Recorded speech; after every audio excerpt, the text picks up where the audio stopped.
হঠাৎ প্রেমে আসলো তুফান, ডুবলো তরি মাঝে। স্বপ্নখানা ভাঙতে দেখি সেই তুমি নেই কাছে। বিনিদ্র রাত জাগবে দুজন, দু চোখ ভেজা ঘুম। আবির রঙে রাঙা হবে ভালোবাসার মরশুম।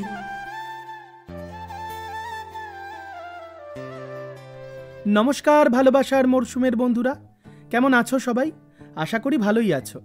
অনেকেই একটু একটু মন খারাপ করে আছো, তাই তো? কারণ প্রতিশ্রুতি ধারাবাহিক গল্প শেষ হয়ে গেছে, কিন্তু তোমাদের মন খারাপ করার দিন শেষ। চলে এসেছে আরও একটা নতুন ধারাবাহিক গল্প, গুলবাহার। তবে তার আগে কয়েকটা কথা চটপট বলে নিই। এখন থেকে আমি তোমাদের বন্ধু প্রীতম তোমাদের সঙ্গে আরও নিবিড় যোগাযোগ রাখবো বলে খুলে ফেলেছি একটা ফেসবুক অ্যাকাউন্ট আর ইনস্টাগ্রাম আইডি, ভালোবাসা আনলিমিটেড। দুটোরই লিংক দিয়ে রাখলাম এই গল্পের ডেসক্রিপশন বক্সে। চাইলে সেখানে ফলো করে ইনবক্স করতেই পারো, কথা বলবো তোমাদের সঙ্গে।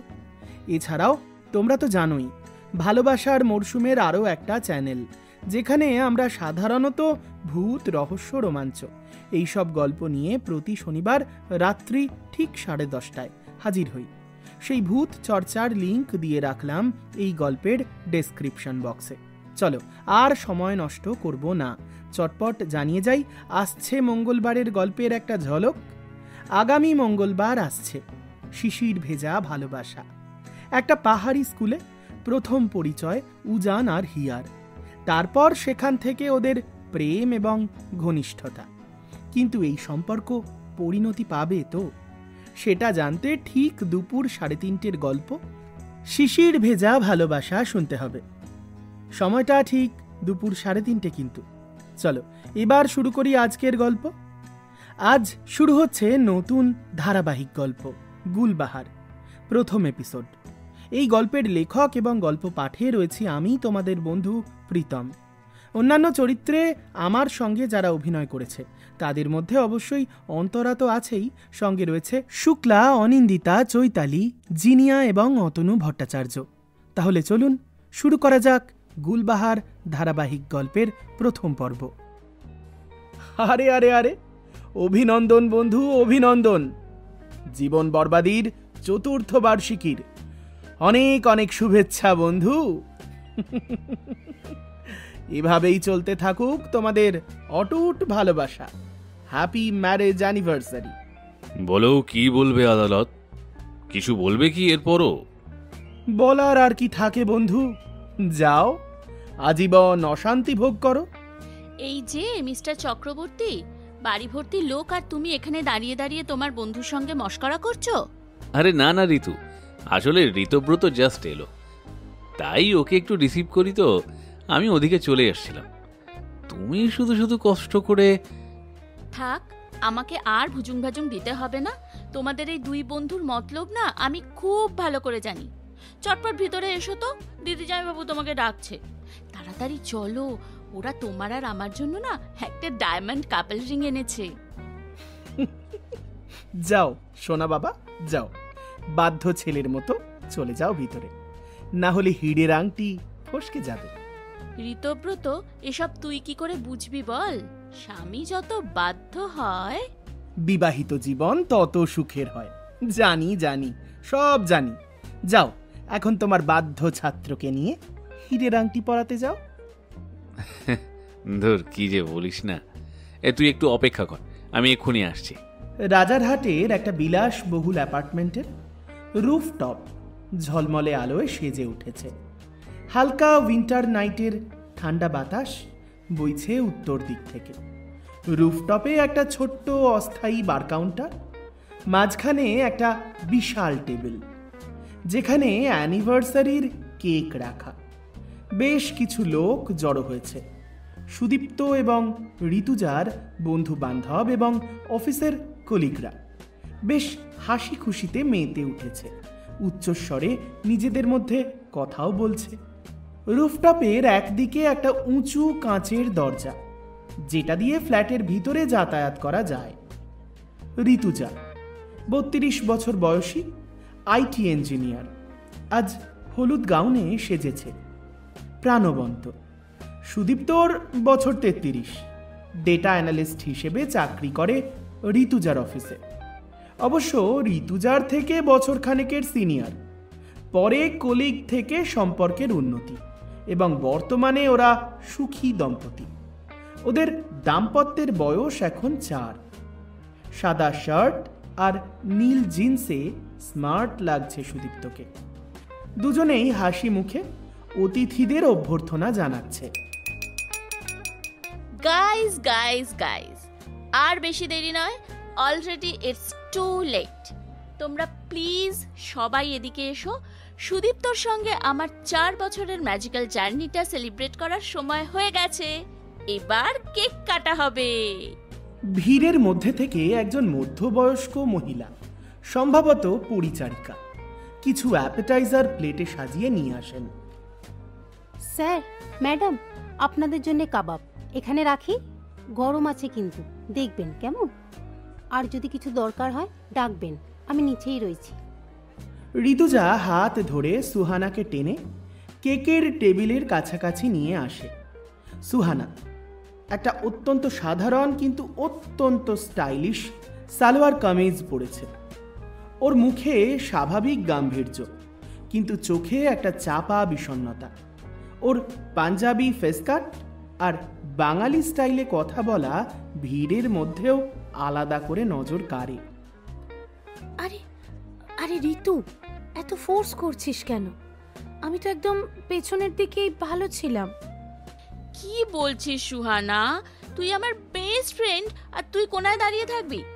একদম পাশে দাঁড়া। এই ভিড়ের মধ্যেও যেন তোর গ্ল্যামারটা আলাদা করে চোখে পড়ে, বুঝলি?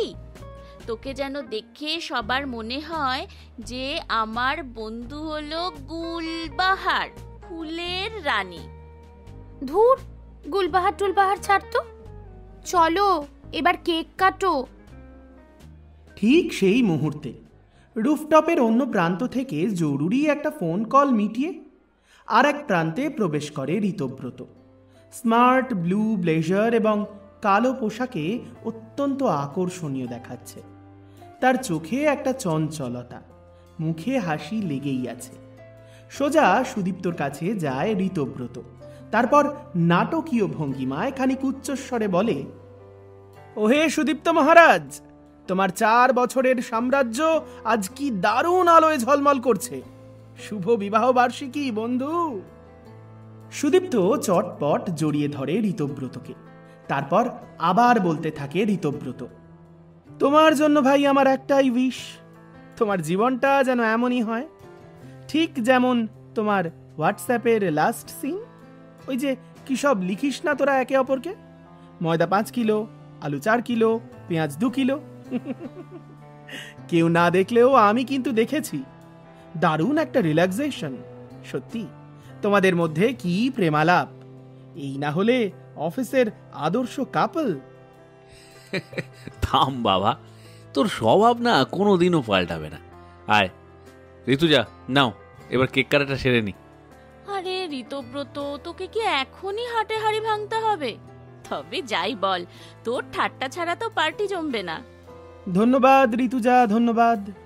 তবে সত্যি বলতে কি, আমি আজ একটু ভিটামিন জি এর খোঁজে এসেছি। I mean glamour. এখানকার গ্ল্যামার কোটটা যেন একটু বেশি মনে হচ্ছে। চারপাশে তাকিয়ে এদিক ওদিক দেখে নেয় সুদীপ্ত। খুব ভালো করেই বুঝতে পারে ইঙ্গিতটা কোন দিকে করছে ঋতব্রত। আসলে ঋতব্রতর ঠিক সামনে, মানে ঋতুজার পাশে দাঁড়িয়ে রয়েছে সুহানা। একেবারে গ্ল্যাম কুইন লাগছে ওকে। গ্ল্যামার তো দেখছিস, এবার একটু কাজের কথা শোন। তোর সঙ্গে এক বিশেষ বন্ধুর আলাপ করাবো। ঋতব্রতকে সুহানার দিকে নিয়ে যায় সুদীপ্ত। তারপর বলে ওঠে, এই হলো আমার অফিসের নতুন টিমমেট সুহানা কর। আর সুহানা, এই হলো আমার ছোটবেলার বন্ধু ঋতব্রত। আমরা এক অফিসে চাকরি করি, কিন্তু ক্যাম্পাস আলাদা। এজন্য হয়তো তুমি এর আগে কখনো ঋতব্রতকে দেখোনি। আগে ও আমাদের ক্যাম্পাসেই ছিল, এখন অবশ্য প্রমোশন পেয়ে তিনি উন্নতির শিখরে উঠে গেছেন। তাই আমাদের মতো নগণ্য ব্যক্তিরা ওনার অ্যাপয়েন্টমেন্ট ছাড়া ওনার সঙ্গে দেখা করতে পারে না। ঋতব্রত সুহানার দিকে এক দৃষ্টে তাকিয়ে থাকে। সুহানা তার শান্ত ব্যক্তিত্ব বজায় রেখে হাত বাড়ায়। হ্যালো। ঋতব্রত নিজের মুগ্ধ দৃষ্টি সামলে খানিকটা নাটকীয়তা মেশানো কণ্ঠে বলে, হ্যালো সুহানা, আপনাকে দেখে মনে হচ্ছে যেন এই রুফটপে হঠাৎ শ্রাবণের বৃষ্টি নেমেছে। পরিবেশ এত চনমনে, অথচ আপনার মধ্যে একটা স্নিগ্ধ শীতলতা, উফ, বিমুগ্ধকর। সুহানার হাতের সঙ্গে হাত মেলায়, একটু বেশি সময় ধরেও রাখে। এই অধমের নাম ঋতব্রত। নামটা শুনতে একটু কঠিন হলেও মানুষটা কিন্তু সহজলভ্য। সুহানা খানিকটা অস্বস্তি বোধ করে, আর তারপর হাত ছাড়িয়ে নিয়ে চোখে সামান্য বিরক্তি ফুটিয়ে তোলে। আপনার হাত ধরা স্টাইলটা বেশ নাটকীয় ঋতব্রত বাবু, ভালো লাগলো। কিন্তু এতটা দৃঢ়ভাবে বেশিক্ষণ হাত ধরে রাখা খুব একটা সহজ বিষয় নয় কিন্তু। ইউ আর রাইট ম্যাডাম, নাটক না করলে লোকে মনে রাখে না, আর আপনাকে দেখে মনে হলো সামান্য নাটক তো করাই যায়। আচ্ছা বাই দ্য ওয়ে, একটা কথা বলি, আপনার এই বাংলা উচ্চারণ এত নিখুঁত কেন? না মানে আপনার চোখে মুখে পাঞ্জাবি ছাপ, ঠিক যেন ওই সৈফ আলী খানের অমৃতা সিং, কিন্তু আপনার কথাগুলো তো একেবারে রবীন্দ্রনাথ। আপনি কিভাবে বুঝলেন? নিছকই অনুমান বলতে পারেন। আমার অনুমান কখনো ভুল হয় না। আমি দূর থেকে আপনাকে দেখছিলাম, পাঞ্জাবি লুকের সঙ্গে এই সালভার স্যুট অসাধারণ লাগছে, কিন্তু আপনি যখন ঋতুজার সঙ্গে কথা বলছিলেন তখন আপনার বাংলা শুনে আমি কনফার্ম হলাম। আমি পাঞ্জাবি হলেও কলকাতাতেই আমার বেড়ে ওঠা, স্কুল কলেজ সব বর্ধমান, তাই বাঙালি সংস্কৃতি আর ভাষাটা আমার খুব প্রিয়। দারুণ, গ্রেট। তাহলে তো একটা জিনিস আপনার মধ্যে কমন ব্যাপার, গভীরতা। পাঞ্জাবিদের মধ্যে প্রাণ খোলা একটা ব্যাপার থাকে, কিন্তু বাঙালিদের মধ্যে একটা গভীর অনুভূতি থাকে। আপনি দুটোই ব্যালেন্স করেছেন, সেজন্যই আপনাকে এত পরিচিত, এত কাছের লাগছে, যেন আমি চিনি গো চিনি তোমায়, ও গো বিদেশিনী। একটু ভুল হয়ে গেল যে, আমি তো বিদেশিনী নই, সিন্ধু পাড়েও আমার বাস নয়। Great, good sense of humour.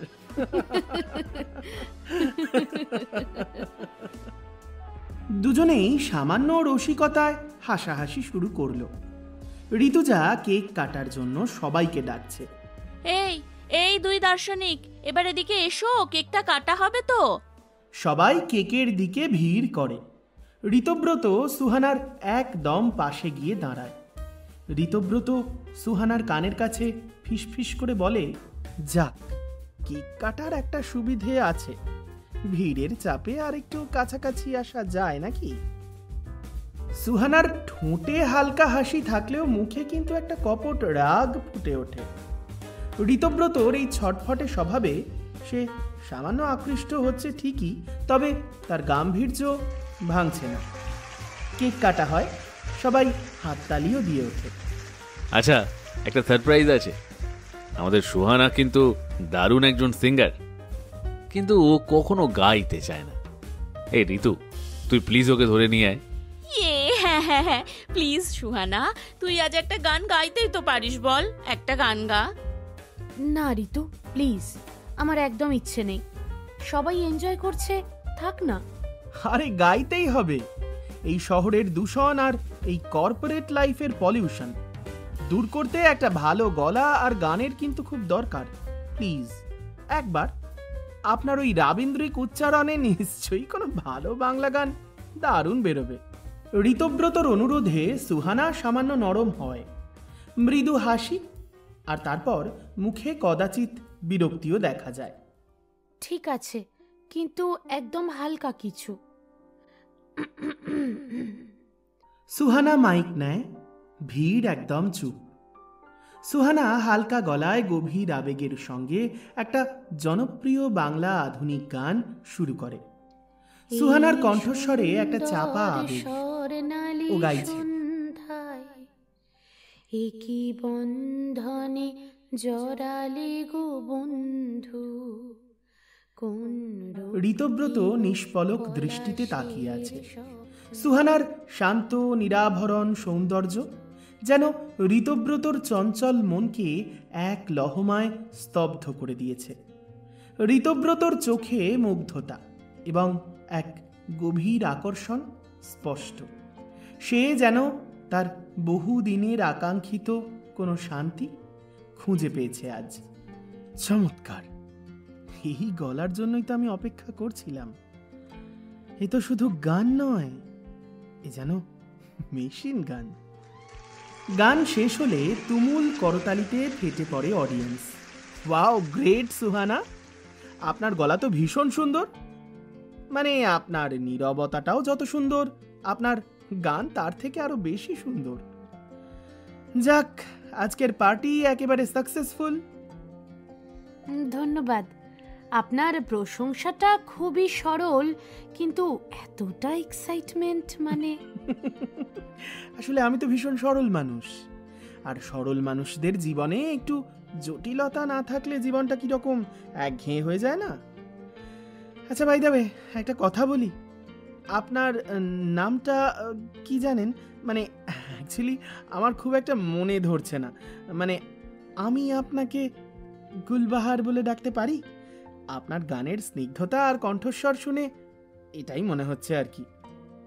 Suhana খানিকটা অবাক হয়, ওর গাম্ভীর্য প্রায় ভেঙে যায়, কিন্তু হঠাৎ করেই আবার খানিক গম্ভীর হয়ে পড়ে। আপনি যা খুশি ডাকতে পারেন এমন পারমিশন আমি কখন দিলাম? সুহানা কর, এটাই আমার নাম, আর আপনি এটা বলেই ডাকবেন প্লিজ। ও হো হো হো হো হো, sorry sorry sorry, extremely sorry. অত রাগ করার দরকার নেই। জানি জানি জানি, সুন্দরী মেয়েদের রাগ করলেও দেখতে সুন্দর লাগে। তাহলে Gulbahar, sorry sorry again, Suhana. বন্ধুত্বের হাত বাড়াতে চাইছি, আপনি নিশ্চয়ই অস্বীকার করবেন না? না না, একদমই না। ঋতব্রত, বন্ধুত্বের জন্য আমি অলওয়েজ রেডি। দুই বন্ধুর মধ্যে নতুন সম্পর্কের বীজ বোনা হলো। তারা দুজনেই সেই ভিড়ের মধ্যে কিছুটা একা হয়ে একে অপরের সঙ্গে কথা বলতে থাকে। ঋতব্রতর ছটফটে স্বভাব সুহানার জীবনে এক নতুন চঞ্চলতা এনেছে। পার্টি চলছে বটে, তবে এখন ভিড় কিছুটা কমছে। রুফটপের এক কোণে, যেখানে কলকাতা শহরের ম্লান রাতের আলো দেখা যাচ্ছে, সেখানে সুহানা এবং ঋতব্রত একে অপরের দিকে ফিরে দাঁড়িয়ে রয়েছে। ওদের কথোপকথন এখন সামান্য ব্যক্তিগত স্তরে পৌঁছেছে। ঋতব্রত ঠিক আগের মতোই হাসি খুশি, আর সুহানা ওর শান্ত ব্যক্তিত্বকে ধরে রাখার চেষ্টা করছে। ঋতব্রত রাতের কলকাতা শহরের মৃদু ম্লান আলোর দিকে তাকিয়ে দার্শনিক ভঙ্গিতে বলে ওঠে, দেখুন Gulbahar, oh sorry sorry sorry sorry again, I mean Suhana, এই শহরের আলো আর জীবন দুটোই কিন্তু আসলে একটা বড় কোডিং প্রজেক্ট, আর আমরা দুজন সেই প্রজেক্টের নিছকই দুটো ফাংশন। আপনি বিটেক, তাই না? ঠিকই ধরেছেন, আইটি ইঞ্জিনিয়ার। সুদীপ্তর সঙ্গে একই টিমে কাজ করি। সে তো শুনলাম। সুদীপ্ত আর আপনি একই টিমে। He is very lucky and I am jealous. কেন যে আমি ওখান থেকে প্রমোশন নিয়ে রাজারহাটের অধিকার ক্যাম্পাসে ম্যানেজার গ্রেডে চলে গেছিলাম কে জানে। কেন? ভাগ্যের কাছে কৃতজ্ঞ নন? এই প্রমোশনটা পাওয়ার জন্য তো সবাই মুখিয়ে থাকে, আপনি পেয়ে গেছেন। You feel you are lucky. ধুর, লাকি তো সুদীপ্ত, আমি আর কি করে লাকি হলাম বলুন? একই টিমে থাকলে আপনাকে আমি সারাক্ষণ টেকনিক্যাল প্রশ্ন করে জ্বালিয়ে মারতাম, আর যদি আপনাকে কোনোদিন বাগ ফিক্সিং এর জন্য ডেডলাইন দিতাম, আর আপনি যদি সেই ডেডলাইন মিস করতেন, তাহলে হয়তো পানিশমেন্ট হিসেবে এই সুন্দর গান শোনার সুযোগ পেতাম মাঝে মাঝে। ম্যানেজার গ্রেডের প্রমোশন বলেই তো আজ সব সুযোগ হাতছাড়া হয়ে গেল নাকি? আর অন্যদিকে সমস্ত আনন্দ এখন সুদীপ্ত উপভোগ করছে। তাই আপনিই বলুন, লাকি কে হলো? সুহানা সামান্য হেসে ঋতব্রতর ফ্লার্টিং উপভোগ করে। অনেক দিন বাদে ওর যেন পুরনো ফেলে আসা কলেজের দিনের কথা মনে পড়ে যাচ্ছে। মনে পড়ে যাচ্ছে প্রথমবার প্রথম প্রেমের দিনগুলো। তবু খুব বেশি ফ্রেন্ডলি হতে চাইছে না ও। তবু কেন জানি না ঋতব্রতর এই ফুরফুরে স্বভাবটা সুহানাকে স্বাভাবিক হতে বাধ্য করছে। বাহ, আমার সহকর্মী হতে পারলেন না, কিন্তু দিব্যি তখন বন্ধুত্বের হাত বাড়ালেন। কলিগ হয়ে থাকলে কিন্তু সারাদিন প্রফেশনাল ঝামেলা লেগেই থাকতো। তার চেয়ে বরং দুজন আলাদা ডোমেইনে কাজ করে বন্ধু হয়ে থাকা ভালো না? ডোমেন ডিফারেন্ট হতেই পারে, কিন্তু আর্কিটেকচার এক। আপনার চোখ, আপনার কণ্ঠস্বর, এগুলো এতই ওয়েল ডিজাইনড যে আমি তো শিওর আমাদের এই কানেকশনটাও খুব নিখুঁতভাবেই লেখা হয়েছে। আসলে আমি একটা রিয়েল টাইম কম্প্যাটিবিলিটি টেস্টিং এর সুযোগ খুঁজছিলাম আর কি। ইন্টারেস্টিং। তো আপনার টেস্টিং কি বলছে? এই কানেকশনটা কতটা নির্ভরযোগ্য? টেস্টিং বলছে প্রজেক্টটা খুবই সফল হতে চলেছে, কিন্তু এর ডেটাবেসটা এখনো তৈরি হয়নি। মানে আপনার কাছে আমার নাম্বারটা নেই আর আমার কাছে আপনারটা। এটা তো একটা মারাত্মক সিস্টেম এরর। আপনি সবকিছুতেই একটা কোডিং টার্ম ঢুকিয়ে দেবেন? ঠিক আছে, এরর ফিক্সিং করা যাক। Well done. সুহানা ওর ফোনটা বের করে। ঋতব্রত দ্রুত নাম্বার সেভ করে। ঋতব্রত নাম্বার ফোনে সেভ করার পর ফিসফিস করে বলে, সেভ করলাম। নাম দিলাম গুলবাহার 1, কারণ আমি জানি এই নামের আরো অনেক ভার্সন জীবনে আসবে, কিন্তু এই প্রথম গুলবাহার সব থেকে স্পেশাল থাকবে। তারপর রাতে একটা টেস্ট মেসেজ পাঠাবো যাতে ডেটা লস না হয়ে যায়। ঠিক আছে ঋতব্রত বাবু, এবার আসুন আমাদের হোস্টদের থেকে বিদায় নেওয়া যাক, দেরি হয়ে যাচ্ছে। ঠিক ঠিক, চলুন যাওয়া যাক। ওরা দুজনেই রুফটপ থেকে নিচে নেমে আসে। ঋতুজা এবং সুদীপ্ত দরজার কাছে দাঁড়িয়ে অন্যান্য অতিথিদের বিদায় জানাচ্ছে। ঋতুজা সুহানাকে দেখে চোখে চোখ রাখে আর ইশারায় একটু মজা করার চেষ্টা করে। কি ব্যাপার রে, গুলবাহার তো একেবারে ফুল মুডে। আমাদের আগের কোনো অফিস পার্টিতে তোকে এত তো হাসতে দেখিনি। রহস্যটা কি রে? ধুর, কি যে বলছিস, কিচ্ছু না। ঋতব্রত খুব মজার মানুষ, জাস্ট কথা বলছিলাম। এই মজাটা কিন্তু বেশ সিরিয়াস মনে হচ্ছে জানিস। তোর গুলবাহার হাসিটা আজ যেন সারাক্ষণ ফুটে বেরোচ্ছে। যা, এবার মন দিয়ে হাস, কিন্তু সাবধান, আবার যেন কোনো হঠাৎ মেঘ না আসে। ঋতুজার শেষ কথাগুলো শুনে কিছুটা গম্ভীর হয়ে যায় সুহানা, কিন্তু তাও নিজেকে সামলে নিয়ে বলে, চলি রে, কাল অফিসে দেখা হচ্ছে।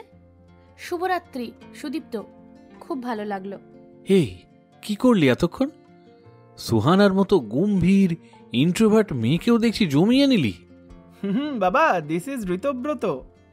ঋতব্রতর ফ্লার্ট অ্যালগোরিদম দারুণ কাজ করে। আসলে আমি তো ম্যানেজার গ্রেডে কাজ করি, হিউম্যান রিলেশন হ্যান্ডেল করাই আমার কাজ। বাই দ্য ওয়ে, চলি রে, পরে কথা হচ্ছে। ঋতব্রত আর সুহানা ফ্ল্যাট থেকে বাইরে বেরিয়ে আসে। বাইরে তখন আবছা আলো। সুহানা ওর ব্যাগ থেকে ফোন বের করে। আমাকে এবার একটা ক্যাব বুক করতে হবে, একটু দূরে আমার ফ্ল্যাট। অনেকটা রাত হয়ে যাবে বুঝতে পারিনি, এখন তো আর হেঁটে যাওয়া সম্ভব নয়। মানে ক্যাব এত রাতে? নো ওয়ে, অন্তত আমি তো এটা হতে দিতে পারি না। শুনুন, আমি তো দমদমে থাকি, আপনার ফ্ল্যাটটা কোন দিকে বাই দেবে? আমারটা নিউ টাউনের দিকে, কিন্তু আপনার তো বোধহয় উল্টো দিক নাকি? আপনার কষ্ট হবে, আপনি আপনি চলে যান না, অসুবিধা হবে না। আরে কষ্ট কিসের? এটা কি আমার অফিসিয়াল কাজ যে কষ্ট হবে? আরে আপনার মতো এত মিষ্টি একজন সহযাত্রী পেলে লং ড্রাইভ তো এমনিতেই কমে যায়। চলুক না একটা অ্যাডহক ট্রিপ, প্লিজ। না করবেন না, আমি ড্রপ করে দিচ্ছি। ঠিক আছে, কিন্তু কোনো কিন্তু নয়। আমরা দুজনেই তো সারাদিন অফিসের স্ক্রিনে তাকিয়ে থাকি, রাতে বরং একটু রাস্তার লাইট দেখি আর গল্প করি। বাড়ি পৌঁছে যাব চট করে। রাজারহাট থেকে নিউ টাউন পর্যন্ত কলকাতার রাস্তার নিয়ন আলোগুলো দেখতে দেখতে ঋতব্রত ওর গাড়ির চাবি বের করে। দুজনে একসঙ্গে গাড়ির দিকে হাঁটতে থাকে। সুহানার ফ্ল্যাটের পথে ঋতব্রতর গাড়ির যাত্রা শুরু হয়। গাড়ির ভেতরকার আবছা আলোয় দুজনকে আরেকটু ঘনিষ্ঠ দেখায়। আচ্ছা, এই যে আপনি এত সুন্দর বাংলা গান গাইলেন, আপনার ফেভারিট সিঙ্গারকে? আমি আসলে অনেক ধরনের গানই শুনি, তবে ইদানিং আমার সবচেয়ে প্রিয় অরিজিৎ সিং। আর আপনার?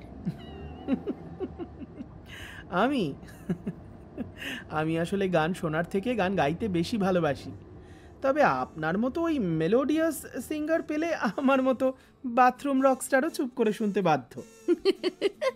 Bathroom Rockstar? আপনার রক মিউজিক কিন্তু আজকে আর শুনতে পেলাম না। ভাগ্যিস।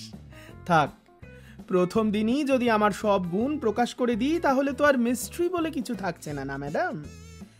আমি চাই আপনি আমার সম্বন্ধে একটু একটু করে জানুন। যেমন আমি জানি আপনি খুব গুছিয়ে কথাও বলতে পারেন। আর আপনি জানেন আপনি কিন্তু খুব ফাস্ট, রসিকতা করতে ওস্তাদ। আচ্ছা, বাই দ্য ওয়ে, একটা কথা তখন থেকে মাথায় ঘুরছিল। বিকাশ আপনাদেরই টিম মেম্বার না? বিকাশ আগরওয়াল? হ্যাঁ, আমাদের টিমেই তো। আচ্ছা, কিন্তু ও তো সুদীপ্তর বেশ ক্লোজ। আজকে পার্টিতে তো ওকে কোথাও দেখলাম না। না, আসলে ওর ওই ম্যারিড লাইফে একটা সমস্যা, মানে। ও আচ্ছা, ঘর ঘর কি কাহানি। क्योंकि सास भी कभी बहू थी। রাইট, কসৌটি জিন্দেগি কি। ওদের মধ্যে খুব হালকা, খানিকটা রোমান্টিক কথোপকথন চলতে থাকে।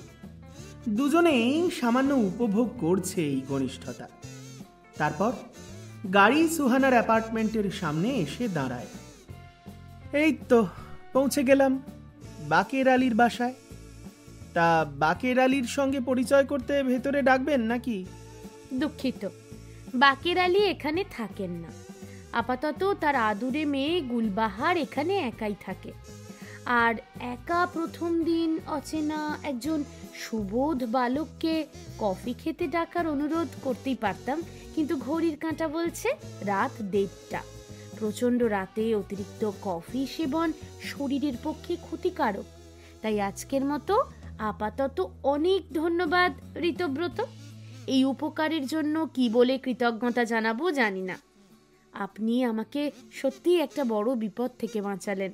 বাহ, অসাধারণ, ধন্য হলাম। তা কৃতজ্ঞতা জানাতে হলে একটা কাজ করুন না, বরং অফিসের পরে একটা কফি ডেট ফিক্স করুন। সেটাই না হয় হোক আমার পার্কিং চার্জ।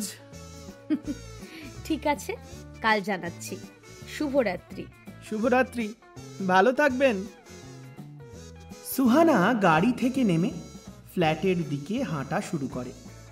ঋতব্রত ওর দিকে তাকিয়ে থাকে যতক্ষণ না ও ভেতরে প্রবেশ করে। তারপর ঋতব্রত গাড়ি নিয়ে তার গন্তব্যের দিকে চলে যায়। মা, কেন ফোনটা কেটে দিচ্ছ? ফোনের এপারে মৃদুলা দেবী, মানে মণিদীপার মা, আর ফোনের ওপারে মণিদীপা। তোমাকে কিছু কথা বলার ছিল আমার। আর কি কথা বলবি শুনি? আমি তো সবই জানি। রোজ রোজ একই ক্যাচক্যাচ শুনতে ভালো লাগে না।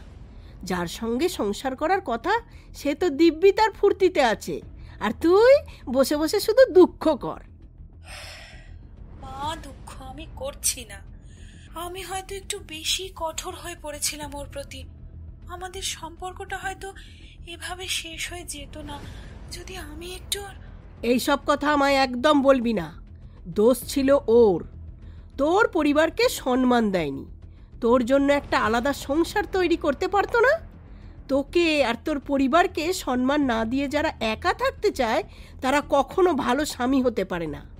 আর শোন, যদি আজ একটা একটা ছোটখাটো বাঁধন থাকতো তাহলে কি সহজে ছেড়ে যেতে পারতো? এসব কথা আগেই বলেছিলাম। জানি মা, কিন্তু ছেলে মেয়ে না থাকাটা তো একমাত্র কারণ নয়।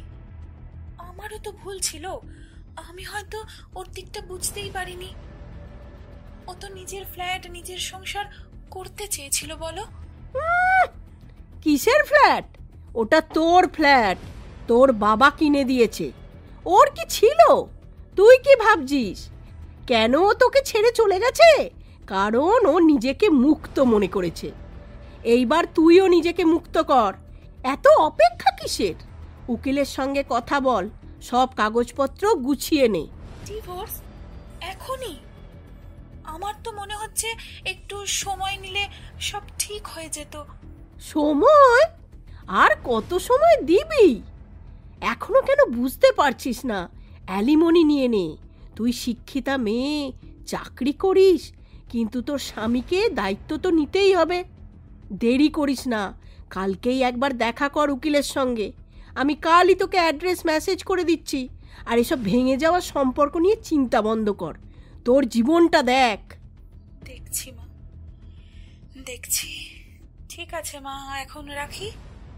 অনেকটা রাত হয়ে গেল, প্রায় 2টো বাজে। তুমি আর জেগে থেকো না, ঘুমিয়ে পড়ো। বাবা নিশ্চয়ই ঘুমিয়ে পড়েছে। হ্যাঁ মা, তোমার বাবা কি আর আমার মতো নিশাচর? তিনি 8টার সময় খেয়ে দিয়ে ঘুমিয়ে গেছেন। আমার সিরিয়াল চলছে, এখনো তাই জেগে আছি। ওহ মা, সত্যি তুমি পারো। চোখটা কিন্তু এবার একেবারে সত্যি সত্যি খারাপ হয়ে যাবে বলে দিলাম। শুধু সিরিয়াল আর সিরিয়াল।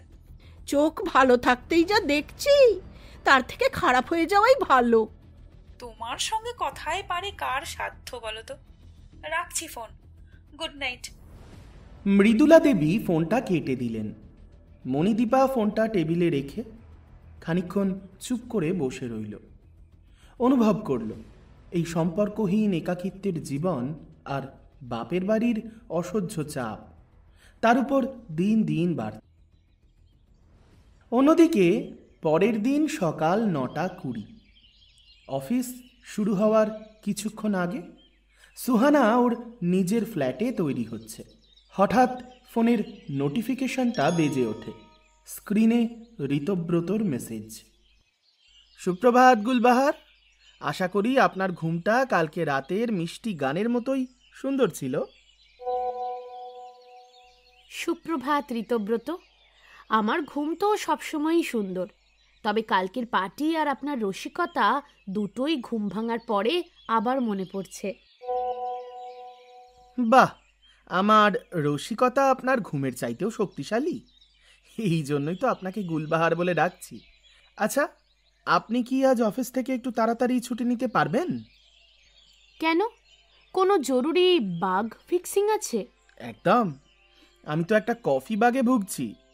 কাল রাতেই কফি ডেটের পার্কিং চার্জটা ধার্য করেছিলাম, মনে আছে তো নাকি? ভাবছি আজ লাঞ্চের পরেই আমরা একটা স্পেশাল কফি শপে গিয়ে ফাইনাল পেমেন্টটা করে দেব। লাঞ্চের পরে? এত জলদি? আমার তো অন্য দিনের চেয়ে আজ একটু বেশি কাজ আছে। কাজ তো রোজই থাকবে, কিন্তু এই টেস্টিং ফেজের কফি ডেট তো রোজ আসবে না। প্লিজ, অন্তত 1 ঘন্টার জন্য। আমি রাজারহাটের বেস্ট কফি শপটা খুঁজে রাখছি। আপনাকে দেখলে হয়তো কফিটার টেস্ট আরো ভালো লাগবে। বেশ, আপনার এই ফ্লার্ট অ্যালগোরিদম যখন এত শক্তিশালী, তখন রাজি না হয় তো উপায় নেই। আমি দেখছি লাঞ্চের পর বেরিয়ে যেতে পারি কিনা। তবে আপনি কিন্তু দেরি করবেন না। না না, একদম নয়। Thank you Gulbahar. Project coffee date সফল তাহলে। আপনাকে একটা দারুণ ক্যাফেতে নিয়ে যাব, কথা দিচ্ছি। সুহানা আজ অফিসে এসেছে। আজ ও অন্য দিনের চেয়ে একটু বেশি সাজুগুজু করেছে। মুখে একটা অন্যরকম উজ্জ্বল্য। ঋতুজা ওকে দেখেই চোখ টিপে হেসে জিজ্ঞেস করল, কি রে সুহানা, আজ যেন মুখে আলাদা একটা গ্লো দেখছি। সানস্ক্রিন নয়, অন্য কিছু লাগিয়েছিস মনে হচ্ছে। ধুর, কি যে বলিস! কিছুই না, কাল রাতে ভালো ঘুম হয়েছে তাই। ভালো ঘুম নাকি ঋতব্রত এফেক্ট? কাল রাতে তো তোদের মধ্যে কি গভীর আলোচনা চলল, আমি দূর থেকে দেখেই বুঝতে পারছিলাম। আচ্ছা, ঋতব্রত তোকে কি বলে ডাকছে রে? গুলবাহার? আরে ধুর, মজা করছিল একটু। মজা? দেখিস, এই মজার কিন্তু একটা খুব তাড়াতাড়ি সিরিয়াস আউটপুট বেরোবে। আমার তো মনে হচ্ছে তোর জীবনে একটা নতুন সফটওয়্যার আপডেট আসছে। বেশ ভালো লাগছে তোকে এভাবে হাসতে দেখে। যাক, একটা ভালো ছেলের সঙ্গে তোর আলাপ হলো, একটু ফ্রেশ থাক। বেশি বকবক করিস না, কাজ কর। অন্যদিকে ঋতব্রত ওর অফিসের কেবিনে বসে কাজে মন দিতে পারছে না। চটপট ফোনটা বের করে সুদীপ্তকে একটা ফোন করে নিল। এই সুদীপ্ত, শোন না, রাজারহাটে এমন একটা কফি শপ বলতো, যেখানে ওই অ্যাম্বিয়েন্সটা খুব ফাইন ডাইন কিন্তু ক্যাজুয়াল, যেখানে কফি খেতে খেতে দুটো মানুষ প্রাণ খুলে একটু কথা বলতে পারবে। বুঝতেই তো পারছিস। কি ব্যাপার রে, কফি শপ কেন? কাল রাতেই তো এত কথা হলো। আরে বাবা, ওটা তো ছিল ফাইনাল ডিসকাশন। এবার তো এক্সিকিউশন। কালই আমি গুলবাহারকে ডেটে যেতে রাজি করিয়েছি। আজ লাঞ্চের পরেই যাব। কি বলছিস? কাল দেখা, আজই ডেট? তুই তো দেখছি ফাস্ট ফরওয়ার্ড মোডে আছিস। তোর প্রেম জীবনের প্রসেসর স্পিড তো দারুণ। আরে ভাই, জীবন ছোট, আর সুহানার মতো এত সুন্দর আর এত ইন্টারেস্টিং মানুষ পেলে দেরি করতে নেই। যাই বল, ও কিন্তু খুব মিষ্টি, খুব গুছিয়ে কথা বলে। আমার তো ওর ছটফটে স্বভাবটা আর গাম্ভীর্যটা কন্ট্রাডিক্টরি হলেও বেশ ভালো লেগেছে। যাক, অবশেষে তোর জীবনে নতুন অ্যাপ্লিকেশন ইনস্টল হচ্ছে। তবে শোন, একটা কথা বলি, সুহানা কিন্তু একটু ইন্ট্রোভার্ট।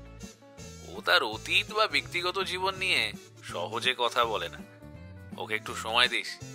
চিন্তা করিস না, আফটার অল আমি HR, মানুষের মনস্তত্ত্ব ভালোই বুঝি। তোর সাজেশনটুকু চটপট দিয়ে দে তো। আচ্ছা, আর রাজারহাটের দ্য কফি আর্কেড ভালো। ওখানকার পরিবেশ বেশ শান্ত, আর কফিটাও দারুণ। তবে একটা কথা বলি, তুই কিন্তু ওকে ইমপ্রেস করার জন্য বেশি ফিলোসফিক্যাল ডায়লগ দিস না, তোর মতোই থাকিস। The coffee arcade? ঠিক আছে, ধন্যবাদ বস। এবার দেখা যাক আমি কি করতে পারি। কিভাবে ইমপ্রেস করা যায় সেটা তো আমার কল। চলি, আপাতত একটা ক্লায়েন্ট কল আছে। ফোন রেখে দেয় ঋতব্রত। চোখে মুখে তখন একটা বিজয়ের হাসি। নিজের ফাইলটা চটপট গুছিয়ে নেয়। ডেটের জন্য সম্পূর্ণ প্রস্তুত। কিছুক্ষণ পর রাজারহাটের দ্য কফি আর্কেড। ক্যাফেটা বেশ শান্ত আর মনোরম। পৌঁছে যায় ঋতব্রত। কাঁচের বড় জানলা দিয়ে ঝলমলে দুপুরের আলো ভেতরে এসে পড়ছে। ক্যাফের এক কোণে ছোট্ট একটা বুকশেলফ, আর হালকা জ্যাজ মিউজিক বাজছে। একটা নিরিবিলি টেবিলে মুখোমুখি বসে আছে সুহানা আর ঋতব্রত। দুজনেই কফি মাগে চুমুক দিচ্ছে। ওদের মধ্যে প্রথম ডেটের উত্তেজনা আর ভালো লাগা খানিকটা হলেও স্পষ্ট। ঋতব্রত কফি মাগে চুমুক দিয়ে শান্ত চোখে সুহানার দিকে তাকিয়ে জিজ্ঞাসা করল, জানি আপনার চোখে একটা গাম্ভীর্য রয়েছে, সেটা আপনাকে আরও বেশি ইন্টারেস্টিং করেও তোলে। ইফ ইউ ডোন্ট মাইন্ড, সেই গাম্ভীর্যের আড়ালে কিন্তু একটা দারুণ গুলবাহার লুকিয়ে আছে, যে হাসতেও পারে। সেটা দেখাটাও আমার জন্য কিন্তু একটা দারুণ আবিষ্কার। আচ্ছা, আপনার নামের মানে কি সুহানা? সুহানা মানে সুন্দর। স্বাভাবিক, একদম নিখুঁত। না মানে আপনার চেহারা এবং নামের মিনিং কোনো ডিসক্রিপেন্সি নেই, কিন্তু আমি আপনাকে গুলবাহার বলে ডাকতে স্বচ্ছন্দ বোধ করছি। মানে এক ঝাঁক ফুলের মাঝে সবচেয়ে সুন্দর ফুলটা কিন্তু আপনাকেই মনে হয়। সুহানা এবার একটু লজ্জায় লাল হয়ে যায়। আসলে কথায় বলে না, যত গম্ভীর, যত সিরিয়াস মেয়েই হোক না কেন, প্রশংসা শুনে এসব লজ্জা টজ্জা পাবে না এমনটা হতেই পারে না। বাবা, আপনি দেখছি কথার জাদুকর, মোস্ট ফ্লার্টিং বাজ লোক একটা। তা আমার মতো এরকম গুলবাহার নাম আর কতজনের দিয়েছেন শুনি? কেন, ওই যে কাল বললাম, আপাতত আপনি হলেন গুলবাহার এক।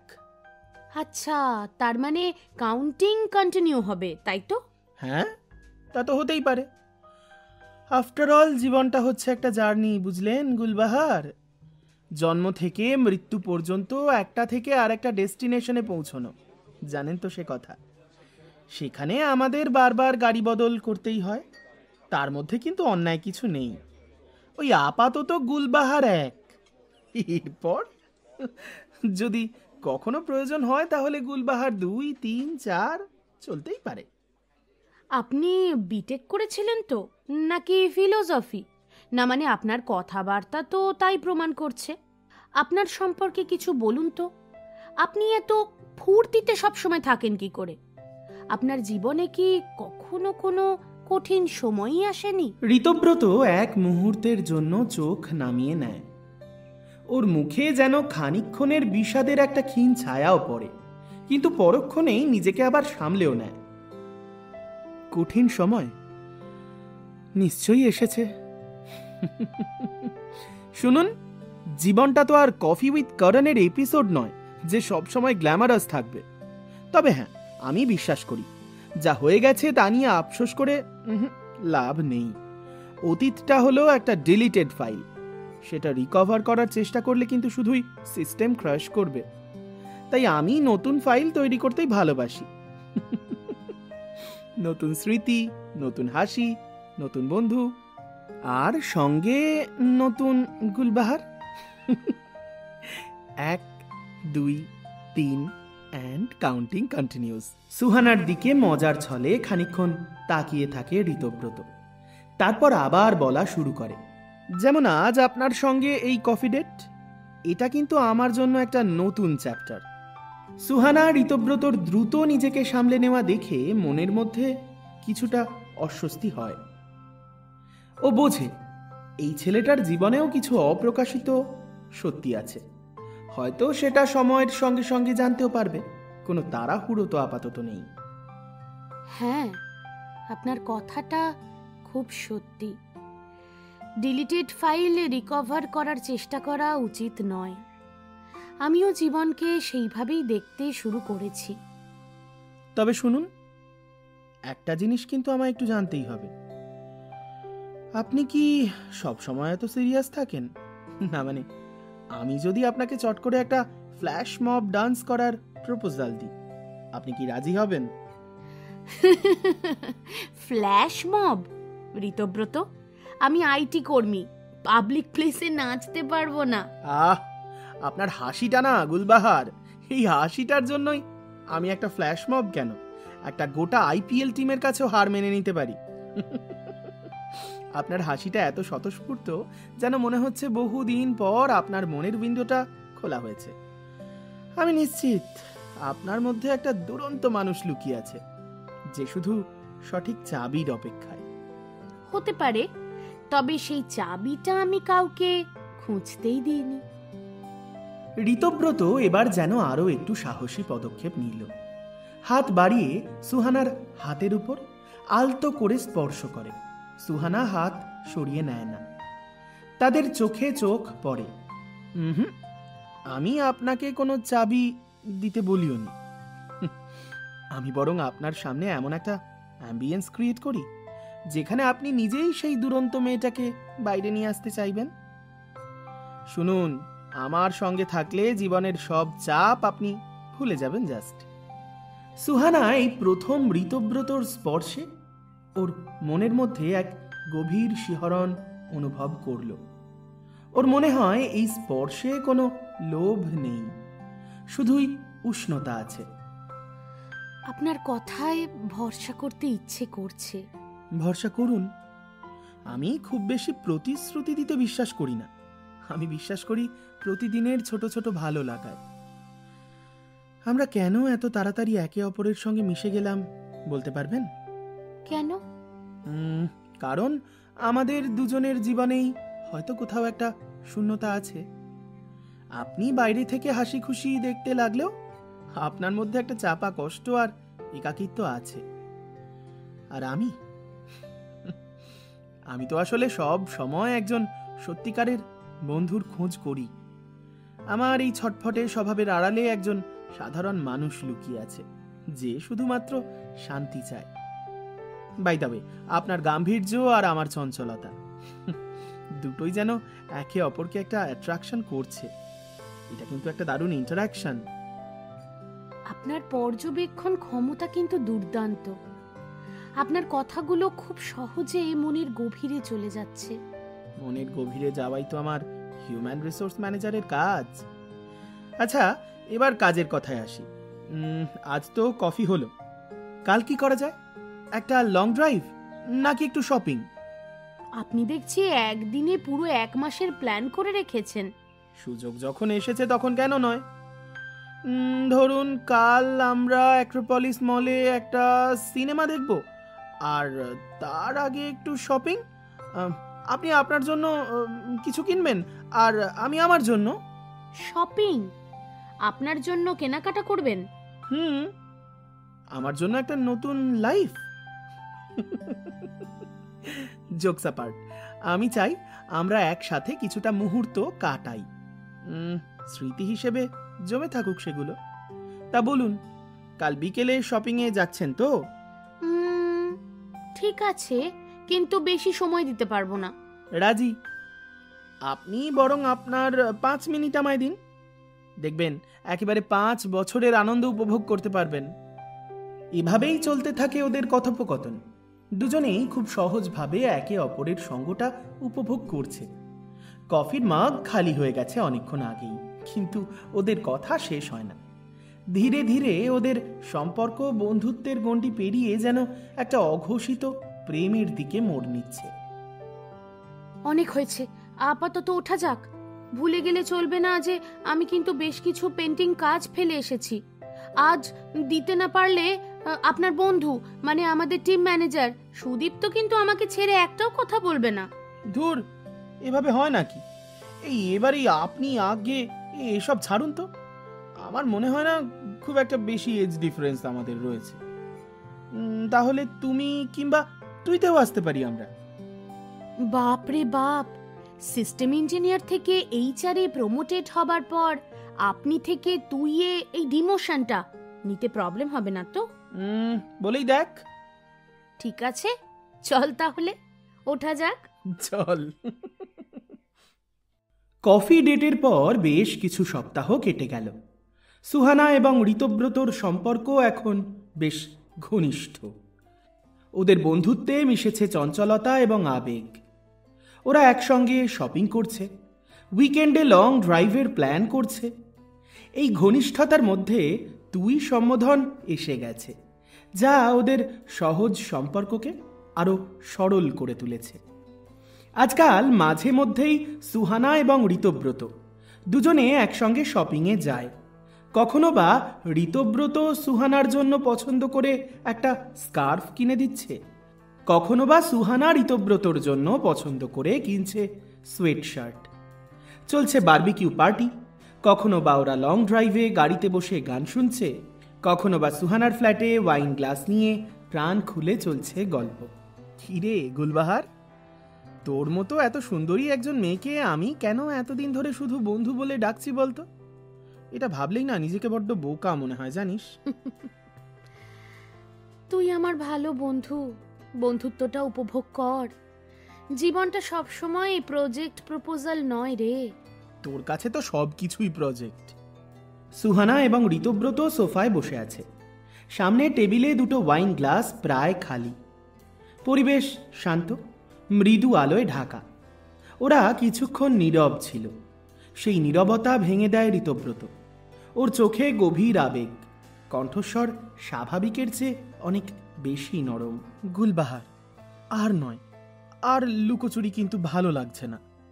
কি কি বলছিস কি ঋতব্রত? সব তো ঠিকই আছে। না, ঠিক নেই, কিচ্ছু ঠিক নেই। বন্ধুত্বটা একটা সীমিত সংস্করণ। আমি আর এই লিমিটেড ভার্সন নিতে চাই না। তোকে যখন থেকে চিনেছি তখন থেকে মনে হচ্ছে এই পৃথিবীতে একজন মানুষই আছে যার পাশে থাকলে আমি আমার সব চঞ্চলতা, সব একাকিত্ব ভুলে যেতে পারি। তুই আমার সেই শান্তি গুলবাহার। আমি তোকে ভালোবাসি। ঋতব্রত সুহানার হাত ধরে নেয়। সুহানা এক মুহূর্তে যেন থমকে যায়। ওর চোখ কঠিন হয়ে ওঠে। ওর মুখের সমস্ত হাসি মুছে গেছে আর নেমে এসেছে এক শীতল গাম্ভীর্য। ছাড় ছাড় আমার হাত। নেশার ঘোরে কি সব বলতে থাকছিস তুই? আরে কি কি হলো? তুই এমন করছিস কেন? আমি তো তোকে সত্যিটা বললাম। আমি সত্যি তোকে। সত্যি? এটাই তোর সত্যি? আমি তোকে কি ভেবেছিলাম তুই তাহলে সেই একই? তোদের সবার মাথায় কেবল একটাই জিনিস ঘোরে, বন্ধুত্ব। এই বন্ধুত্বটাই আমি চেয়েছিলাম। কেন তুই সেটা ভাঙতে চাইছিস? না, আমি তো ভাঙছি না। আমি তো সম্পর্কটাকে আরো শক্ত করতে চাইছি। ভালোবাসা কি বন্ধুত্বের চেয়ে খারাপ কিছু? আমার কাছে খারাপ, খুব খারাপ। শোন ঋতব্রত, আমি খুব স্পষ্টভাবে তোকে বলে দিচ্ছি, আমার জীবনে কোনো প্রেমের সম্পর্কের জায়গা নেই। আমি শুধু তোকে একজন ভালো সহজ বন্ধু হিসেবে চেয়েছিলাম। তুই কেন বিষয়টা বুঝতে পারলি না? কেন বুঝবো না? তুই আমার জীবনের এত গভীরে চলে এসেছিস যে তোকে শুধু বন্ধু হিসেবে ভাবাটা আমার পক্ষে জাস্ট অসম্ভব। তুই কেন এত বেশি আবেগ লুকিয়ে রাখিস? তুই কি কোনোদিন কাউকে ভালোবাসিসনি? তুই কেন নিজের চারপাশে এই দেওয়ালটা তৈরি করে রেখেছিস? হ্যাঁ, ছিল, কিন্তু সেই গল্প আমি তোর মতো ফুরফুরে মানুষকে বলতে চাই না। আমার জীবনটা তোর চটুল রসিকতার জন্য নয়। তুই প্লিজ প্লিজ যা, এখনই আমার ফ্ল্যাট থেকে বেরিয়ে যা। যা। আমাকে তুই জোর করে বের করে দিচ্ছিস? আমি তোকে ভালোবেসেছি, এই জন্য এটাই আমার অপরাধ, তাই তো? ঠিক আছে, চললাম। কিন্তু মনে রাখিস, আমার ভালোবাসাটা সত্যি ছিল, তোর মতো গোপন বা গম্ভীর ছিল না। ঋতব্রত আর কোনো কথা না বলে রাগে হতাশায় সোফা থেকে নিজের জ্যাকেট আর চাবিটা তুলে নেয়। দরজার দিকে দ্রুত হেঁটে যায়। দরজা খোলার আগে একবার পিছনে ফিরে সুহানাকে দেখে। সুহানা পাথরের মতো দাঁড়িয়ে আছে। ঋতব্রত জোরে দরজাটা টেনে বাইরে বেরিয়ে যায়। দরজা বন্ধ হওয়ার শব্দে সুহানার যেন সম্বিত ফেরে। ওর চোখ থেকে বাঁধ ভাঙা জল গড়িয়ে পড়ে। ওর সমস্ত ব্যক্তিত্ব, গাম্ভীর্য সব ভেঙে চুরমার হয়ে যাচ্ছে। ও হাঁটু গেড়ে মাটিতে বসে পড়ে, বুক চেপে ধরে, হাউমাউ করে কাঁদতে চায়, কিন্তু কান্নাটা যেন কোথাও একটা আটকে যায়। না ঋতব্রত, না। তুই ভালো ছেলে, কিন্তু আমি তো আর কাউকে সেই সুযোগ দিতে পারি না। আর কাউকে না। কেন আবার আমি এই ভুলটা করতে যাব? ভালোবাসা একটা মিথ্যে, একটা ফাঁদ। ওই যে একজন ছিল, খুব ভালোবেসেছিল, কিন্তু শেষ পর্যন্ত কি দিল? শুধুই বিশ্বাসঘাতকতা, ঘৃণার মতো একটা তিক্ত অভিজ্ঞতা ছাড়া আর কি বা থাকে? আমি আর ওই যন্ত্রণা সহ্য করতে পারবো না। কেউ আমার জীবনে আসবে, তারপর আমাকে ছেড়ে চলে যাবে, সেটা আমি চাই না। আমাকে একা থাকতে দে। এই একা থাকাটাই আমার জন্য নিরাপদ। ঋতব্রত, তুই ভুলে যা এই গুলবাহারকে। আমি তোর ভালোবাসার যোগ্য নই। আমার জীবন কেবলই অভিশাপ। আমি আর কাউকে বিশ্বাস করতে পারবো না। আমি কোনো সম্পর্কে জড়াতে পারবো না। ঋতব্রত তীব্র গতিতে গাড়ি চালাচ্ছে। তার চোখে তখন রাগ, অভিমান আর গভীর হতাশা। ও সুহানার প্রত্যাখ্যান কিছুতেই মেনে নিতে পারছে না। আমি ভালোবাসলাম, আর ও আমাকে বের করে দিল। কেন কিসের এত ভয় তোর গুলবাহার? তোর জীবনে কি এমন হয়েছে যার জন্য তুই নিজেকে একটা কাঁচের দেওয়ালের মধ্যে আটকে রেখেছিস? তোর মতো কঠিন আমি তোকে সহজে ছাড়বো না। আমি জানি তোর মধ্যে সেই নরম মনের মানুষটা লুকিয়ে আছে। আমার ভুলটা কোথায়? আমি কি খুব তাড়াতাড়ি তোকে প্রপোজ করে ফেললাম? জীবনটা কেন এত জটিল? আমি একটা স্বাভাবিক সংসার, একটা হাসি খুশি সম্পর্ক পেতে পারি না। আমি তো কোনোদিন কারোর কাছে কিচ্ছু চাইনি, শুধু একটু মানসিক শান্তি, একটা সত্যিকারের সঙ্গ চেয়েছিলাম। কিন্তু কেউ তো আমায় সেটা দিতেই চায় না। সবাই শুধু সমস্যা নিয়ে আসে। না, আমি তোর রহস্য ভেদ করবই। আমি তোকে আমার মতো করে ভালোবাসবই। ঋতব্রত রাগে গিয়ার চেঞ্জ করতে থাকে এবং দ্রুত বেগে সামনের দিকে এগিয়ে যায়। অত্যন্ত ক্ষিপ্ত এবং হতাশ হয়ে নিজের বাড়ির অন্ধকার ঘরের চার দেওয়ালের মধ্যে ফিরে আসে। ওর পুরনো ঘরে যেন একাকিত্ব আজ আরও প্রকট। ও দরজা বন্ধ করে নিজেকে সোফায় এলিয়ে দেয়, মাথা নিচু করে। সুহানার তীব্র প্রত্যাখ্যান ওকে গভীরভাবে আঘাত করেছে। ঋতব্রতর রাগ তখন চরম সীমায়। ও বুঝতে পারছিল না কেন গুলবাহার এত কঠোর হতে পারল। ও শুধু একটা আন্তরিক অনুভূতি প্রকাশ করেছিল, যার উত্তরেও পেল কেবল অপমান আর বিতাড়ন। একাকিত্বের এই রাতে ওর মনে হচ্ছিল জীবনটা যেন একটা ভুল কোডেড সফটওয়্যার। প্রেম, সম্পর্ক, সংসার সব কিছুতেই ও আজ ব্যর্থ। সেদিন রাত্রে ও প্রতিজ্ঞা করল আর কখনো সুহানার সঙ্গে যোগাযোগ করবে না। আর ওদিকে কান্নাকাটি করার পর সুহানা শান্ত হয়েছে, কিন্তু ওর চোখে গভীর অনুতাপ। ও বুঝতে পারছে ঋতব্রতকে এতটা হার্শভাবে বের করে দেওয়াটা ওর ঠিক হয়নি। ওর অতীত ওকে দিয়ে এই ভুলটা করিয়ে নিয়েছে। ঋতব্রতকে বিদায় করার পর সুহানা মনে মনে একটা শূন্যতায় ভুগতে থাকে। ঋতব্রতর ছটফটে স্বভাব আর সরলতা ওর জীবনের সমস্ত নীরবতাকে ভেঙে দিয়েছে। ওর প্রত্যাখ্যান ছিল আত্মরক্ষার জন্য তৈরি এক কৃত্রিম প্রাচীর। কিন্তু এই প্রত্যাখ্যান ওকে আরো বেশি একা করে দিল। ও ফোনটা হাতে তুলে নিল। সুহানা বারবার কল করতে থাকলো ঋতব্রতকে। প্লিজ ধর, একবার ধর, আমি জানি আমার ভুল হয়েছে। বারবার কল রিং হতে থাকে, কিন্তু ঋতব্রত ফোন ধরে না।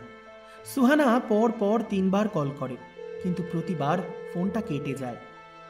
ধরছে না, নিশ্চয়ই খুব রেগে আছে। আমি জানি ওর ভালোবাসা সত্যি ছিল। আমি কেন নিজেকে এভাবে কষ্ট দিচ্ছি? কেন আমি ওই মৃত সম্পর্কের ভার এখনো বয়ে বেড়াচ্ছি? ঋতব্রত, তোর এই চঞ্চলতাটাই তো আমার দরকার ছিল। এই একাকিত্ব, এই শূন্যতা আর সহ্য হচ্ছে না। তুই কি সত্যিই আমার জীবন থেকে চলে যাবি? না না, আমি সেটা হতে দেব না। সুহানা আবারও কয়েকবার ঋতব্রতকে ফোন করে তারপর টেক্সট করে। ঋতব্রত অভিমান করে সব ফোন সাইলেন্ট করে রেখেছিল। সকালে ঘুম থেকে উঠে ঋতব্রত ওর ফোন হাতে নেয়। স্ক্রিনে সুহানার প্রায় 10টা মিসড কল দেখে আর কিছু টেক্সট দেখে বেশ অবাক হয়। ওর অভিমানটা কিছুটা নরম হয়, কিন্তু রাগ পুরোপুরি কমে না। সঙ্গে সঙ্গে সুহানাকে কলব্যাক অবশ্য করে। হ্যালো ঋতব্রত, তুই ফোন ধরছিলি না কেন? আমি কাল রাত থেকে তোকে কতবার ফোন করেছি। কেন ধরছিলাম না সেটা তুই সত্যিই জানিস না? জানি, আর সেই কারণেই ফোন করেছিলাম। তুই কাল খুব কষ্ট পেয়েছিস, আমি জানি। আমি খুব খারাপ ব্যবহার করেছি ঋতব্রত। আমার ক্ষমা চাওয়া উচিত। আমি দুঃখিত। দুঃখিত? গুলবাহার, তুই জানিস না আমার জীবনে তোকে কতটা প্রয়োজন। আমি তো একটা সত্যি অনুভূতি নিয়ে তোর কাছে গিয়েছিলাম। তোর প্রত্যাখ্যান আমাকে আবার সেই পুরনো অন্ধকারে ফেলে দিয়েছে। তুই এভাবে আমাকে বলিস না। শোন, তোর অনুভূতির প্রতি আমার সম্মান আছে। আমি হয়তো তোর ভালোবাসাটাকেও অস্বীকার করছি না, কিন্তু আমার ব্যক্তিগত কিছু সমস্যা আছে। সেজন্যই আমি আর কোনো সম্পর্কে জড়াতে পারবো না। তুই হয়তো বুঝবি না পুরো ব্যাপারটা। সমস্যা?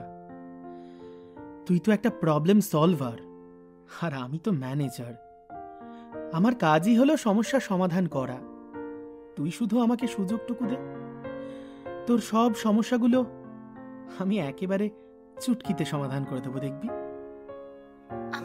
আমি তোকে ভালোবাসতে পারি ঋতব্রত। তোর সঙ্গে আমার সময় কাটাতে ভালো লাগে। তুই আমার জীবনে নতুন আনন্দ এনেছিস, কিন্তু ভয় করে। আমি আবার কষ্ট পেতে ভয় পাই। শোন, সেই ভয়টা কাটানোর দায়িত্ব আমার। আমি তোকে প্রতিশ্রুতি দিচ্ছি, তোর জীবনে আর কোনো দিন কোনো কষ্ট, কোনো বিশ্বাসঘাতকতা আসতে দেব না। তুই প্লিজ আমাকে একটু বিশ্বাস কর। তোর প্রতি আমার আস্থা আছে। ঠিক আছে, আমি কাল যা করেছি তার জন্য আবারও ক্ষমা চাইছি। তুই যা চাস সেটাই হবে, তবে সম্পর্কটা কিন্তু আস্তে আস্তে এগোবে। বন্ধুত্ব, ভালো লাগা, তারপর বাকিটা দেখা যাবে। ঋতব্রত এবার বেশ উল্লসিত হয়ে ওঠে। তার স্বাভাবিক চঞ্চলতা আস্তে আস্তে ফিরেও আসে। ওয়াও, সত্যি বলছিস? বাহ, দারুণ। তার মানে আমার প্রপোজাল প্রজেক্টের অ্যাকসেপ্টেন্স লেটার পাওয়া গেল। তুই আমার জীবনে নন রিফান্ডেবল ইনভেস্টমেন্ট গুলবাহার। আমি তোর জন্য অপেক্ষা করতে রাজি আছি। তারপর বল, আজ কখন দেখা হচ্ছে? আজ নয়, তুই কাল যা করেছিস তাতে তোকে আজ একটু শাস্তি পেতে হবে। আজ সারা দিন তুই তোর নিজের জীবন নিয়ে ভাব, আর কাল অফিসে আমার টিমের সঙ্গে একটা লাঞ্চ ডেটে চলে আসিস, সেখানেই কথা হবে। শাস্তি? ঠিক আছে, তোর দেওয়া শাস্তি আমি মাথা পেতে নেব। তাহলে কাল দেখা হচ্ছে। Love you. ফোন রাখছি। ওরা ফোন রেখে দেয়। সুহানা স্বস্তির নিঃশ্বাস ফেলে হাসে। ঋতব্রত ওর জীবনে একটা নতুন উদ্দীপনা খুঁজে পায়। দিন শুরু হয় অন্যভাবে। উভয়ের হৃদয়েই এখন নতুন প্রেমের আগমনী বার্তা। এই মুহূর্তে ওদের সম্পর্ক সম্পূর্ণ ব্যক্তিগত। ব্যক্তিগত জীবনের জটিলতা থেকে মুক্ত ওরা প্রেমের জোয়ারে ভাসছে। বারবার বলেছি মনি, সময় থাকতে থাকতে শক্ত হাতে ধরতে হবে। একটা সময় কিন্তু না হলে আফসোস করা ছাড়া আর কোনো রাস্তা থাকবে না। মা প্লিজ, তোমার এই বরাবরের এক রকম কথাবার্তা আমার না ভালো লাগে না, জানো তো। প্রত্যেকটা মানুষ তার জীবনে একটু খোলা বাতাস নিয়ে বাঁচতে চায়। বারবার তাকে চেপে ধরে রাখতে চাইলেই কিন্তু ধরে রাখা যায় না মা। দম বন্ধকর পরিস্থিতি তৈরি হয় তার জীবনে, বোঝো তুমি? তোকে তো ধরে রাখার কথা বলছি না, বারবার তো বলছি অ্যালিমনি নে, ডিভোর্স কর। আর এই দম বন্ধ করা পরিস্থিতি থেকে আগে নিজে বেরিয়ে আয়। কিসের অ্যালিমনি মা? সত্যি করে বলো তো, ও আমার জীবনে ঠিক কতটুকু ক্ষতি করেছে? তার থেকে তো অনেক বেশি তছনছ করে দিয়েছি আমি ওর জীবনটা। তছনছের তুই কি আর দেখলি? তাহলে শোন আসল খবর। কদিন ধরে খুব উড়ছে। এখন একটা নতুন মেয়ের সঙ্গে তাকে coffee shop, cinema hall, shopping mall, কোথায় কোথায় না দেখা যাচ্ছে। কদিন বাদে দেখবি গোয়া ট্রিপেও যাচ্ছে একসঙ্গে। তুমি যা যা বলছো তার কোনো প্রমাণ আছে তোমার কাছে? একটা মানুষ আলাদা থাকা মানেই তার সম্বন্ধে যা কিছু বলে দেওয়া যায় না। থাক, তুমি আর ওই ছেলেকে খুব ধোয়া তুলসী পাতা ভাবা বন্ধ করো। দেখ, তোর ছোট মাসি কটা ছবি তুলে পাঠিয়েছে, ওদের একসঙ্গে সিনেমা হলে দেখেছে। কিন্তু মা, ওরা তো বন্ধুও হতে পারে, ভেবে দেখেছো? হ্যাঁ রে, তুইও তো চাকরি করিস, তা তুই রোজ তোর কটা ছেলে বন্ধু নিয়ে শপিং মল, কফি শপে ঘুরে বেড়াস? এবার নিজের চোখটা একটু খোল। নে, হোয়াটসঅ্যাপে কতগুলো ভিডিও আর ছবি পাঠালাম। শুধু তোর ছোট মাসি নয়, আমার বান্ধবী শ্রীলেখাও পাঠিয়েছে। সেগুলো দেখ, আর তারপর যা সিদ্ধান্ত নেওয়ার তাড়াতাড়ি নে। মৃদুলা দেবী ফোনটা কেটে দেয়। মণিদীপা স্কুলের ফাইল গোছানো বন্ধ করে ফোনের হোয়াটসঅ্যাপটা চেক করে। ফোনের স্ক্রিনে পর পর বেশ কয়েকটা ছবি আর ছোট্ট কয়েকটা ভিডিও ভেসে ওঠে। বড্ড চেনা মুখ। ওর হাজব্যান্ড এবং তার সঙ্গে একজন অপরিচিতা মহিলা শপিং মলে হাসছে, কখনো বা কফি শপে একান্ত আলাপনে মগ্ন, কখনো বা সিনেমা হলের গেটে দাঁড়িয়ে কথা বলছে। দৃশ্যগুলো দেখার পর মণিদীপার চোখ দুটো স্থির হয়ে যায়। ওর মুখে অবিশ্বাস, রাগ এবং একটা তীব্র আঘাতের চিহ্ন ফুটে ওঠে। মণিদীপার হাজব্যান্ড এবং সেই রহস্যময়ী মহিলার প্রেমের সজীবতা, ওদের কফি ডেট, ঘনিষ্ঠতা, এই সবই ছিল একটা গোপন মেঘের আড়ালে। কিন্তু সেই মেঘ এবার ভাঙতে চলেছে। নিজের স্বামীর এই অপ্রত্যাশিত মুক্তি এবং অন্য নারীর প্রতি তার আকর্ষণ মণিদীপার মনকে মুহূর্তের মধ্যে ছিন্ন ভিন্ন করে দেয়। দীর্ঘদিনের উপেক্ষা এবং অভিমান আজ তাকে প্রতিশোধের পথে ঠেলে দেয়। ও আর এক মুহূর্ত অপেক্ষা করে না। সোশ্যাল মিডিয়া ঘেঁটে এবং ছবির সূত্র ধরে নানানভাবে ইনফরমেশন খুঁজে বের করে মণিদীপা। ওর স্বামীর সঙ্গে থাকা সেই রহস্যময়ী মহিলার ফোন নাম্বার এবং ঠিকানা খুঁজে বের করে। স্কুলের ডিউটি শেষ করে দেরি না করে মণিদীপা তার ব্যাগ এবং ফাইলপত্র নিয়ে গাড়ি হাঁকিয়ে সোজা রওনা দেয় রাজারহাটে সেই মহিলার ঠিকানায়। ওর মনে তখন রাগ, প্রতিশোধ এবং একটা তীব্র কৌতূহলের মিশ্রণ। কে এই মেয়ে যে তার স্বামীর জীবনে এত দ্রুত জায়গা করে নিল? কলিং বেল বেজে ওঠে। দরজার বাইরে অপেক্ষা করছে মণিদীপা। দরজা খোলার সঙ্গে সঙ্গেই মণিদীপা দেখল সামনে দাঁড়িয়ে আছে একজন দীর্ঘাঙ্গী ব্যক্তিত্বময়ী মহিলা, যার সাজসজ্জা আধুনিক। উল্টো দিকের মহিলাও আপাদ মস্তক একবার দেখে নিচ্ছে মণিদীপার দিকে তাকিয়ে। কে আপনি? কাকে চাইছেন? মণিদীপা এক মুহূর্ত স্থির চোখে সুহানার দিকে তাকিয়ে রইল। তার চোখ যেন সুহানার সেই অপরূপ সৌন্দর্য এবং ব্যক্তিত্বকে স্ক্যান করছে। যাকে সে ছবিতে দেখেছিল তাকে আরও একবার সামনে থেকে প্রত্যক্ষ করছে। এই সেই মেয়ে, এই সেই গুলবাহার, যার জন্য আমার স্বামীর মুখে এতদিন পর হাসি ফুটেছে। একেই কি বলে সেই খোলা বাতাস? এক মনে কথাগুলো বলতে বলতে মণিদীপা ধীর পায়ে এগিয়ে এলো। ওর চোখ সুহানার ওপর থেকে এক মুহূর্তের জন্য সরল না। কাকে চাইছি? আমি তো তাকেই চাইছি যার সঙ্গে আমার হাজবেন্ডের আজকাল খুব ঘনিষ্ঠতা হচ্ছে। আপনি কি সুহানা? হ্যাঁ, আমি সুহানা। কিন্তু আপনার হাজবেন্ড কে তিনি? জানেন না আপনি? মণিদীপার মুখটা কেমন যেন থমথমে। মণিদীপা এক পা করে এগিয়ে আসে সুহানার দিকে। সুহানা পাথরের মতো দাঁড়িয়ে আছে। আমি মণিদীপা, ঋতব্রতর স্ত্রী।